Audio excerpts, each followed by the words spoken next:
Хувьцааны зах зээл дээрээс мөнгөн хөрөнгөө өсгөх хэд хэдэн боломжууд байгаа. Эхнийх нь та нээлттэй зах зээл дээр анх удаага хувьцаагаа санал болгож байгаа компаниудын анхдагч арилжаанд амжиж орсноор хоёр дахь зах зээл дээр хувьцаа арилжаалагдахад анх дахь зах зээл дээрээс худалдан авалт хийж амжаагүй хэрэглэгчдийн эрэлт маш ихээр үүсдэг.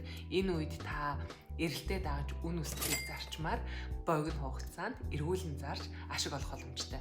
Дараагийн нэг арга бол ногдол ашигын арга. Нээлттэй компаниуд ашигтай ажилласан жилүүддээ хувьцаа эзэмшигчид нартай ногдол ашиг хуваарлдаг бөгөөд та эзэмшиж байгаа хувьцааныхаа ширхгийн доогоор ногдол ашиг авах боломжтой.